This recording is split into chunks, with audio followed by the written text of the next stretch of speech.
नमस्कार, खबर दुनिया में आप सभी का स्वागत है। मैं हूं अश्विनी कुमार मिश्र। खबर दुनिया की यानी विश्व की सभी अहम खबरें आधे घंटे में आप तक।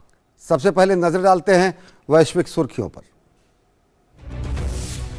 आईएईए प्रमुख ने जापोरिजिया परमाणु ऊर्जा संयंत्र का किया दौरा, कहा क्षेत्र की स्थिति में नहीं हुआ है कोई सुधार। रूस और यूक्रेनी सैनिकों के बीच गोलीबारी तेज।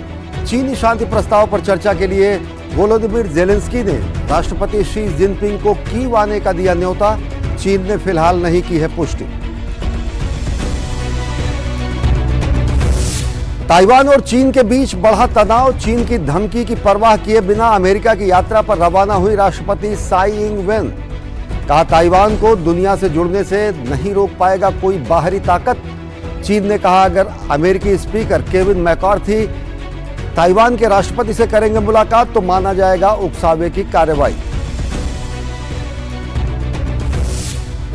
दिल्ली में शंघाई सहयोग संगठन एनएसए की बैठक में बोले अजीत डोभाल। कहा संगठन का चार्टर सदस्य देशों को एक दूसरे की संप्रभुता और क्षेत्रीय अखंडता के साथ ही सीमाओं का उल्लंघन न करने का करता है आह्वान।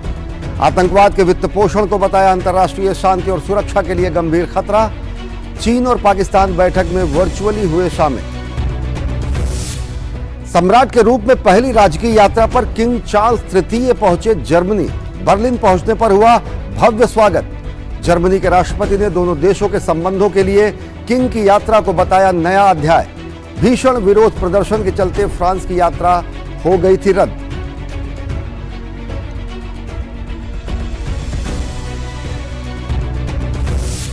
आईओसी ने रूस और बेलारूस के एथलीटों को दी राहत। दोनों देशों के एथलीटों को प्रतियोगिता में वापसी की सिफारिश। न्यूट्रल एथलीट के तौर पर हिस्सा ले सकेंगे दोनों देशों के खिलाड़ी। रूसी ओलंपिक समिति ने मानदंडों को बताया अस्वीकार्य।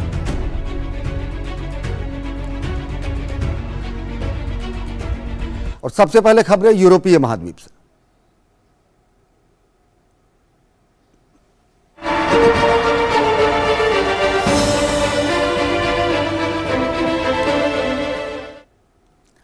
बेलारूस में परमाणु हथियारों की तैनाती की घोषणा के बाद अब रूस ने यार्स अंतर महाद्वीपीय मिसाइल के साथ अभ्यास शुरू कर दिया है, जो इस बात का संकेत है कि रूस यूक्रेन संघर्ष अब घातक मोड़ पर पहुंच गया है।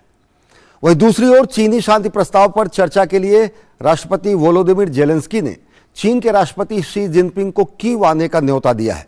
फिलहाल इसकी पुष्टि चीन ने नहीं की है, लेकिन राष्ट्रपति जेलेंस्की ने पश्चिमी देशों को हथियार की आपूर्ति के लिए शुक्रिया कहा है। यूक्रेन रूस युद्ध और गहराने की आशंका बढ़ती जा रही है, क्योंकि पिछले कुछ दिनों में पश्चिमी देशों के टैंकों ने यूक्रेन पहुंचकर युद्ध को धार देना शुरू कर दिया है। वहीं बेलारूस में परमाणु हथियारों की तैनाती की घोषणा के बाद अब रूसी राष्ट्रपति द्वारा महाविनाशक यार्स अंतर महाद्वीपीय मिसाइल के साथ अभ्यास शुरू करना मैदान में अडिग रहने का संकेत माना जा रहा है। रूसी सेना के इस अभ्यास को परमाणु ताकत का प्रदर्शन माना जा रहा है, जिसमें हजारों की संख्या में सैनिक हिस्सा ले रहे हैं। रक्षा मंत्रालय के मुताबिक कुल 3000 सैनिक और 300 तरह के हथियार इस अभ्यास में हिस्सा ले रहे हैं। दरअसल रूसी सेना यार्स मिसाइल को जमीनी रास्ते से परमाणु हमला करने का मुख्य हथियार बनाना चाहती है। यार्स मिसाइल 12,000 किलोमीटर तक कई परमाणु बमों के साथ हमला कर सकती है। इसे ट्रक के जरिए किसी भी स्थान पर पहुंचाया जा सकता है।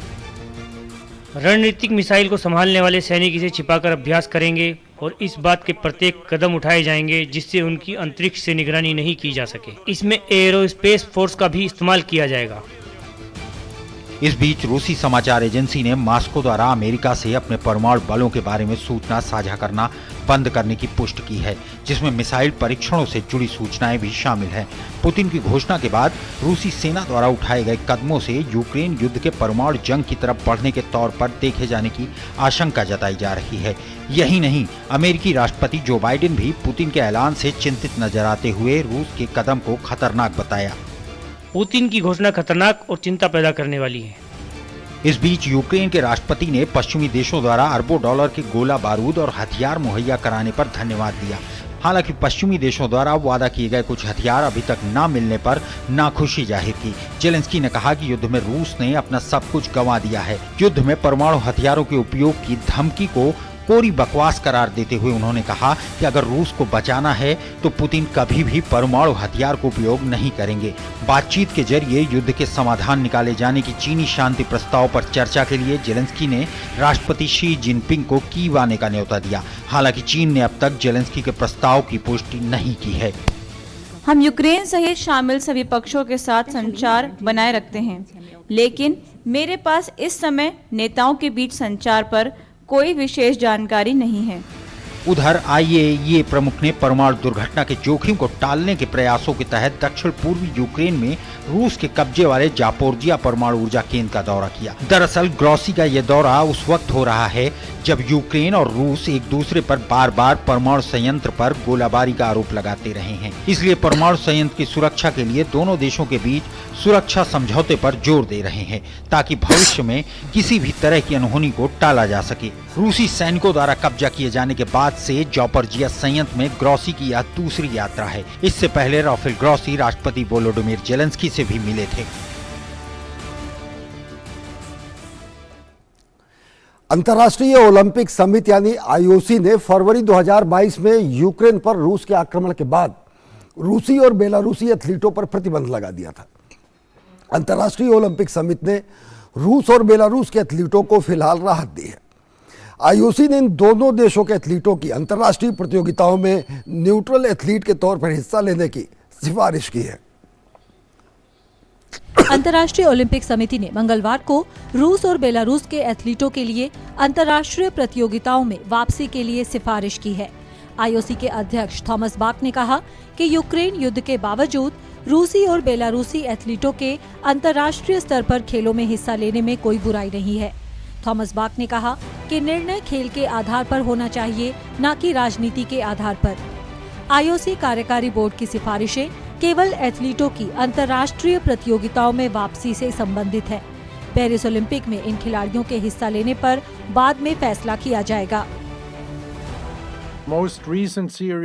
खेल संघों के ऊपर ही ये जिम्मेदारी होनी चाहिए कि वे तय करें कि अंतर्राष्ट्रीय प्रतियोगिताओं में खिलाड़ी अपने खेल कौशल के आधार पर हिस्सा लें, न कि राजनीतिक आधार या अपने पासपोर्ट के आधार पर। थॉमस बाक ने कहा कि प्रतियोगिता के आयोजकों और खेल संघों के लिए जारी सिफारिश के तहत रूसी और बेलारूसी एथलीट न्यूट्रल्स के तौर पर हिस्सा ले पाएंगे। उनका कोई ध्वज या राष्ट्रगान नहीं होगा। वे टीम इवेंट्स में हिस्सा नहीं ले सकते और उनका ड्रग टेस्टिंग रिकॉर्ड भी साफ होना चाहिए। वे एथलीट जो युद्ध का समर्थन करते हैं या जिनका अपने देश की सेना या राष्ट्रीय सुरक्षा एजेंसी के साथ करार है, वे हिस्सा नहीं ले सकते। ये सिफारिशें पेरिस ओलंपिक में रूस और बेलारूस के खिलाड़ियों के हिस्सा लेने से संबंधित नहीं हैं। दूसरी तरफ रूसी ओलंपिक समिति के अध्यक्ष ने अंतर्राष्ट्रीय ओलंपिक समिति के रूसी और बेलारूसी एथलीटों के अंतर्राष्ट्रीय प्रतियोगिताओं में हिस्सा लेने के लिए तय किए गए मानदंड को अस्वीकार्य करार दिया। उन्होंने कहा कि आईओसी का फैसला कहीं न कहीं उनके लिए अपनी गलती स्वीकारने जैसा है, क्योंकि रूस के यूक्रेन पर आक्रमण के कुछ ही दिन बाद रूस और बेलारूस के एथलीटों पर प्रतिबंध लगा दिया गया था। अंतर्राष्ट्रीय ओलंपिक समिति की सिफारिश में अंतर्राष्ट्रीय प्रतियोगिताओं में हिस्सा लेने के लिए रूसी एथलीटों के लिए जो मानदंड तय किए गए हैं वे हमें अस्वीकार्य हैं। किसी भी देश के एथलीटों को न्यूट्रल एथलीट का दर्जा देना स्वीकार्य नहीं है। ये मानवाधिकारों और नागरिक अधिकारों का उल्लंघन है। आईओसी अब रूस और बेलारूस के एथलीटों की खेलों में वापसी के लिए तैयार है। वे क्वालिफाइंग इवेंट्स में इन एथलीटों की वापसी के रास्ते खोज रही है और उसने अंतर्राष्ट्रीय संघों को ये तय करने का अधिकार दिया है कि कौन प्रतियोगिताओं में हिस्सा ले सकता है और कौन नहीं। आईओसी ने फरवरी 2022 में यूक्रेन पर रूस के आक्रमण के बाद रूसी और बेलारूसी एथलीटों पर प्रतिबंध लगा दिया था। रूस और बेलारूस के एथलीट स्वतंत्र रूप से खेल आयोजनों में भाग ले रहे हैं। हालांकि अन्य खिलाड़ियों ने इस पर लगातार आपत्ति जताई है। Sports desk, DD news. Britain के किंग चार्ल्स तृतीय सम्राट के रूप में अपनी पहली विदेश यात्रा पर जर्मनी पहुंचे हैं, जहां उनका भव्य स्वागत किया गया। इसके बाद वे बर्लिन के ब्रेंडनबर्ग गेट पहुंचे, जहां जर्मन राष्ट्रपति फ्रैंक वॉल्टर स्टीनमेयर ने चार्ल्स और कैमिला को पूरे सैन्य सम्मान के साथ अभिवादन किया।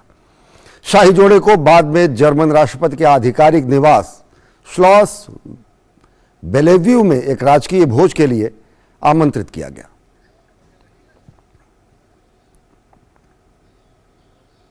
और खबरें अभी और भी है, लेकिन वक्त हो चला एक छोटे से ब्रेक का। देखते रहिए डीडी न्यूज।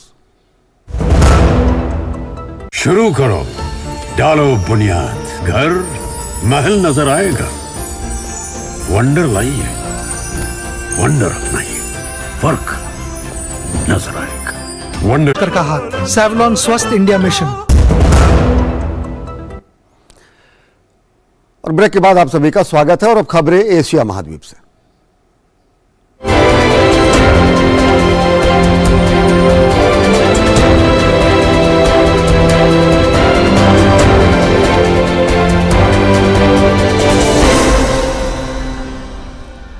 ताइवान की राष्ट्रपति साई इंग वेन बुधवार को ग्वाटेमाला और बेलीज की यात्रा पर रवाना होने वाली है और इस बीच वो न्यूयॉर्क में लॉस एंजलिस में रुकेंगी।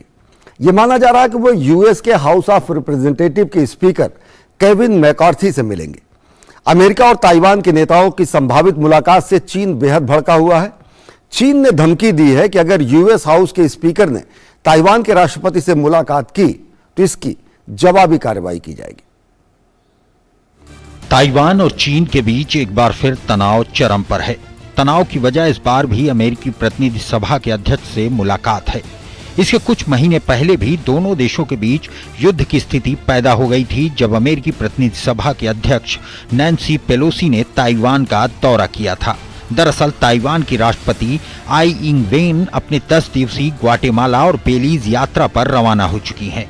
यात्रा के दौरान ताइवान के राष्ट्रपति का न्यूयॉर्क और लॉस एंजलिस में भी रुकने का कार्यक्रम है। लॉस एंजलिस में राष्ट्रपति साई प्रतिनिधि सभा के अध्यक्ष केविन मैकार्थी से मुलाकात करेंगी। यात्रा पर रवाना होने से पहले राष्ट्रपति ने चीन को साफ संदेश दिया कि बाहरी दबाव में आकर ताइवान दुनिया के देशों से अपने संबंधों को मजबूत करने से नहीं रुकेगी। ताइवान को दुनिया में अग्रणी बनाना और दुनिया को ताइवान से जोड़ना हमारे प्रशासन का एक महत्वपूर्ण लक्ष्य है। हमारी दबाव के कारण हम दुनिया से संबंध बनाने में बाधा नहीं पहुंचने देंगे। हम शांत और आश्वस्त हैं, किसी के दबाव में न तो झुकेंगे और न ही उकसाएंगे। ताइवान स्वतंत्रता और लोकतंत्र की राह पर मजबूती से चलता रहेगा। ताइवान के राष्ट्रपति की यात्रा पर चीन ने चेतावनी देते हुए कहा कि उनकी यात्रा के दौरान अगर प्रतिनिधि सभा के अध्यक्ष से उनकी मुलाकात होती है तो उनका देश जवाबी कार्रवाई के लिए तैयार रहेगा। चीन ने कहा कि ताइवान द्वारा इस तरह का कोई कदम उठाना एक उकसावे वाली कार्रवाई जैसा होगा। हालांकि मुलाकात के बाद चीन किस तरह की कार्रवाई करेगा अभी तक स्पष्ट नहीं है। यह वन चाइना के सिद्धांत का उल्लंघन होगा। यह चीन की संप्रभुता और क्षेत्रीय अखंडता को नुकसान पहुंचा सकता है और ताइवान जल्द मरुमध्य में शांति और स्थिरता को नष्ट कर सकता है। हम इसका पुरजोर विरोध करते हैं और निश्चित रूप से इसके लिए बड़ा कदम उठाएंगे। उधर चीन यात्रा पर आए ताइवान के पूर्व राष्ट्रपति मा यिंग-जेऊ ने नॉनजिंग नरसंहार में पीड़ितों की याद में बने मेमोरियल हॉल का दौरा किया। पूर्व राष्ट्रपति ने समारोह के दौरान पीड़ितों को श्रद्धांजलि देते हुए कहा कि ताइवान जलडमरू मध्य के दोनों किनारों को शांति का पीछा करना चाहिए, न कि युद्ध का। दरअसल दोनों देशों के रिश्तों में खटास आने के 74 साल बाद किसी भी पूर्व राष्ट्रपति का यह चीन दौरा है। मुझे लगता है कि ताइवान जलडमरू मध्य के दोनों किनारों को युद्ध से बचते हुए शांति की तलाश करनी चाहिए। दोनों पक्षों को चाहिए कि युद्ध से बचने के लिए चर्चा करें, क्योंकि एक बार युद्ध शुरू हो जाने के बाद वापस शांति स्थापित करना मुश्किल होता है। इस बीच पश्चिमी देशों के साथ रिश्तों को और मजबूत करते हुए ताइवान और चेक गणराज्य ने अपनी द्विपक्षीय साझेदारी को मजबूत करने के लिए कई समझौता ज्ञापनों पर हस्ताक्षर किए। दोनों देशों ने एक दूसरे को मजबूत भागीदार करार दिया। चीन और ताइवान के बीच बढ़ते विवाद की कई वजह हैं। चीन वैश्विक स्तर पर ताइवान को अलग थलग कर अपना वर्चस्व हासिल करना चाहता है, जबकि ताइवान का लक्ष्य दुनिया के सामने अपनी स्वतंत्र छवि को मजबूत करते हुए सभी देशों के साथ संबंधों को और गहरा करना है। हालांकि दुनिया भर के कई देशों ने ताइवान के साथ अनौपचारिक संबंध तो स्थापित कर रखा है, लेकिन इनमें से अधिकतर देशों ने ताइवान को अलग देश के तौर पर मान्यता नहीं दी है। अब तक सिर्फ 13 देशों ने ही ताइवान को अलग देश के तौर पर मान्यता दी है। पिछले हफ्ते ही होंडुरास ने ताइवान से अपने कूटनीतिक रिश्ते खत्म कर चीन के साथ औपचारिक संबंधों को फिर से स्थापित कर लिया था। दिल्ली में आयोजित संघाई सहयोग संगठन के सदस्य देशों के राष्ट्रीय सुरक्षा सलाहकारों की बैठक के उद्घाटन के दौरान भारत के राष्ट्रीय सुरक्षा सलाहकार अजीत डोभाल ने आतंकवाद के वित्त पोषण को अंतर्राष्ट्रीय शांति और सुरक्षा के लिए गंभीर खतरा बताया। एनएसए अजीत डोभाल ने कहा कि एससीओ के चार्टर में निहित लक्ष्य और विजन हमें आगे की राह दिखा सकते हैं। बैठक में चीन और पाकिस्तान वर्चुअली शामिल हुए। इस साल भारत एससीओ की अध्यक्षता कर रहा है और एससीओ एनएसए बैठक इस साल देश में होने वाले शिखर सम्मेलन की तैयारियों के बैठक का एक हिस्सा है। दिल्ली में शंघाई सहयोग संगठन के सदस्य देशों के राष्ट्रीय सुरक्षा सलाहकारों की बैठक में शामिल होने के लिए जब कई देशों के एनएसए भारत आए तो उनके सामने एजेंडा आपसी सहयोग को बढ़ाना था। बैठक के उद्घाटन के दौरान भारत के राष्ट्रीय सुरक्षा सलाहकार अजीत डोभाल ने कहा कि शंघाई सहयोग संगठन का चार्टर सदस्य देशों के एक दूसरे की संप्रभुता और क्षेत्रीय अखंडता के साथ ही सीमाओं की अनुल्लंघनीयता का आह्वान करता है। उन्होंने कहा कि इसके साथ ही चार्टर अंतर्राष्ट्रीय संबंधों में बल के उपयोग की धमकी और एकतरफा सैन्य श्रेष्ठता की मांग नहीं करने के साथ ही परस्पर सम्मान का आह्वान करता है। उन्होंने कहा कि एससीओ के चार्टर में निहित लक्ष्य और विजन हमें आगे की राह दिखा सकते हैं। Connectivity remains a key priority for India. We stand ready to cooperate on investing in and building connectivity in the region. बैठक में भारत ने यह भी कहा कि वो क्षेत्र में कनेक्टिविटी के विस्तार में निवेश के लिए तत्पर है, लेकिन इससे जुड़ी कोई भी शुरुआत आपसी विचार विमर्श, पारदर्शिता और सबकी भागीदारी से होनी चाहिए। साथ ही भारत ने सदस्य देशों की संप्रभुता और क्षेत्रीय अखंडता का भी परस्पर सम्मान किए जाने पर जोर दिया। भारत ने आतंकवाद के मसले पर भी बात की और आतंकवाद और इसके सभी रूपों के साथ ही इसके वित्त पोषण को अंतर्राष्ट्रीय शांति और सुरक्षा के लिए सबसे गंभीर खतरों में से एक बताया। राष्ट्रीय सुरक्षा सलाहकार ने कहा कि सभी देशों को आतंकवाद से निपटने के लिए संयुक्त राष्ट्र सुरक्षा परिषद के प्रस्तावों सहित काउंटर टेररिज्म प्रोटोकॉल के प्रति अपने दायित्व को पूरा करना है। Any act of terrorism, regardless of its motivation, is unjustifiable. It is important, therefore, for all countries to fulfill the obligations enshrined in the relevant counter-terrorism cooperation protocols, including UN Security Council resolutions. Ajit Doval ने कहा कि वैश्विक सुरक्षा परिदृश्य हाल के वर्षों में कई चुनौतियों का सामना कर रहा है। इन चुनौतियों के प्रभाव से शंघाई कॉरपोरेशन ऑर्गेनाइजेशन क्षेत्र भी प्रभावित हुआ है। अजीत डोभाल ने कहा कि भारत जून 2017 में शंघाई सहयोग संगठन का सदस्य बना था, लेकिन इसके सदस्य देशों से हमारे संबंध कई सदी पुराने हैं। इससे पहले राष्ट्रीय सुरक्षा सलाहकार अजीत डोभाल ने शंघाई सहयोग संगठन के सदस्य देशों के शीर्ष अधिकारियों का स्वागत किया। इस बार भारत इसकी अध्यक्षता कर रहा है। साल 2001 में गठित किए गए शंघाई सहयोग संगठन में 8 सदस्य देश हैं, जिनमें भारत, चीन, कजाकिस्तान, किर्गिस्तान, पाकिस्तान, रूस, ताजिकिस्तान और उज्बेकिस्तान शामिल हैं। दिल्ली में आयोजित हो रही बैठक में चीन और पाकिस्तान के प्रतिनिधि वर्चुअली बैठक से जुड़े, जबकि बाकी देशों के प्रतिनिधि खुद मौजूद थे। सुधाकर दास के साथ ब्यूरो रिपोर्ट, टीडी न्यूज। और म्यांमार में सैन्य सरकार जुंटा ने आंग सान सूकी की national league for democratic NLD party सहित 40 पार्टियों को भंग कर दिया है। सेना ने बताया कि पार्टियां नए चुनावी कानून के तहत रजिस्टर कराने में विफल रहीं। पार्टियां भंग होने के बाद यूएन ने म्यांमार में लोकतंत्र बहाली की मांग तेज की है। म्यांमार में सेना ने 1 फरवरी 2021 को तख्ता पलट दिया था और देश में 2 साल के आपातकाल की घोषणा कर दी थी। म्यांमार की सैन्य सरकार के अधीन चुनाव आयोग ने अपदस्थ लोकतांत्रिक नेता आंग सान सूकी की पार्टी को भंग कर दिया है। जुंटा सरकार चुनाव कराना चाहती है, लेकिन सूकी की पार्टी ने इसमें शामिल होने से इनकार कर दिया है। चुनाव आयोग ने घोषणा की कि अपदस्थ नेता आंग सान सूकी की party national league for democracy नए चुनावी कानून के तहत फिर से पंजीकरण कराने में विफल रही, लिहाजा उसे भंग कर दिया गया है। एनएलडी 39 राजनीतिक दलों में से एक है जो सत्तारूढ़ सेना के नेतृत्व वाले चुनाव के लिए पंजीकरण कराने में विफल रहे, इसलिए उन्हें भंग करने का निर्णय लिया गया है। गौरतलब है कि इस साल जनवरी में नए चुनाव से पहले सेना ने राजनीतिक दलों को एक सख्त नए चुनावी कानून के तहत फिर से पंजीकरण कराने को कहा था और इसके लिए उन्हें 2 महीने का समय दिया गया था। हालांकि सेना का विरोध कर रहे लोकतांत्रिक दलों का कहना है कि ये चुनाव न तो स्वतंत्र होंगे और न ही निष्पक्ष।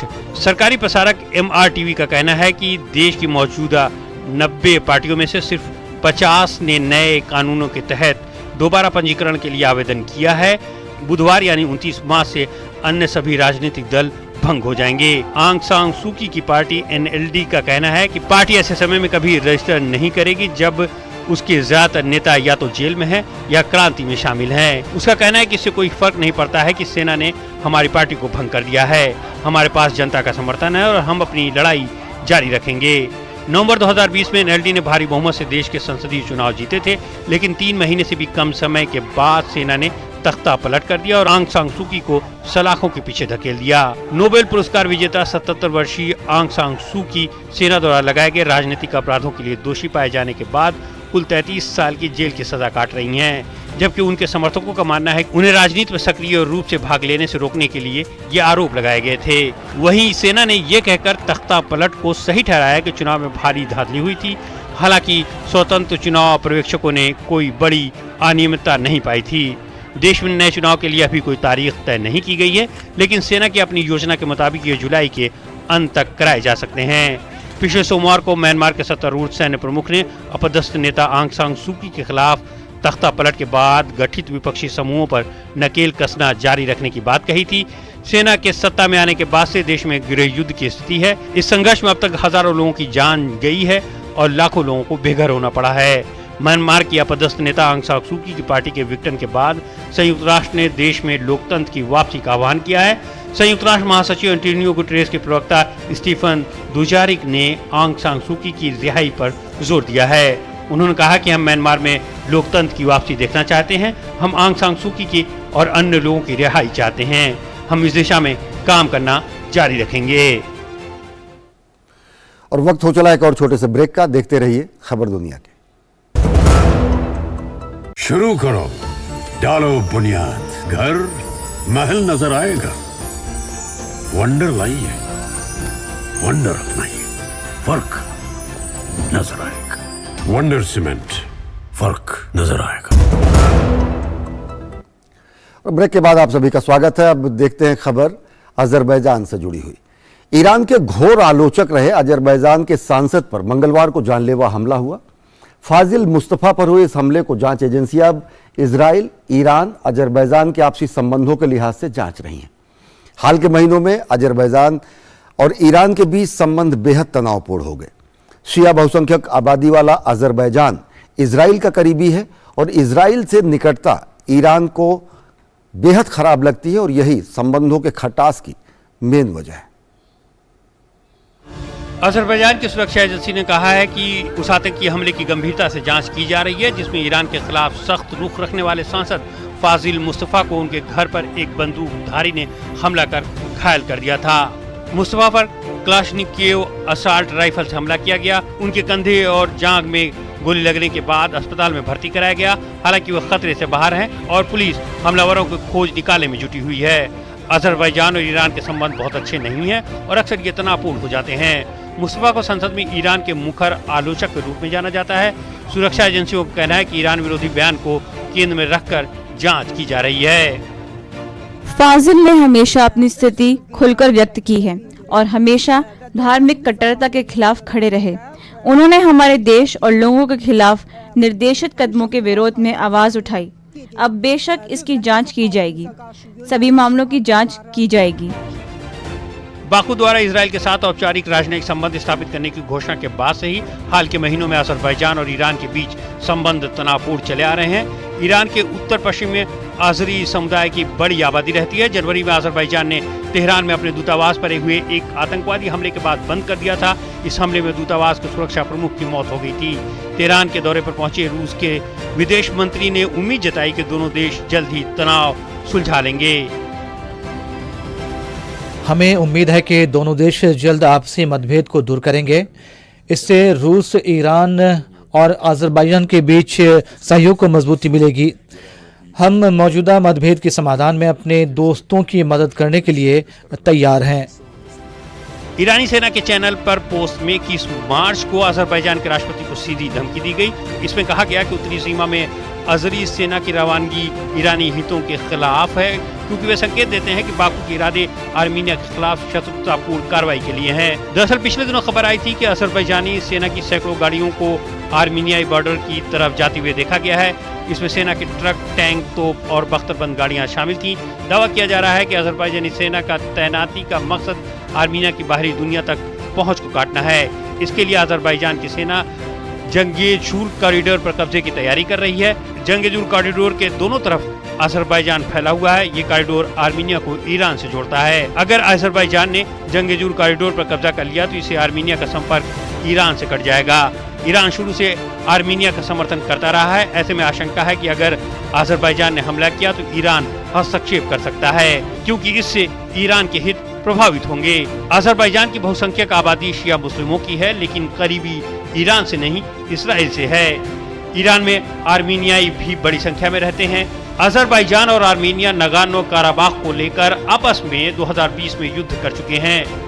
ईरान युद्ध के दौरान तटस्थ था और दोनों के बीच मध्यस्थता की कोशिश की थी, लेकिन आरोप है कि ईरान चुपके से आर्मीनिया की मदद कर रहा था।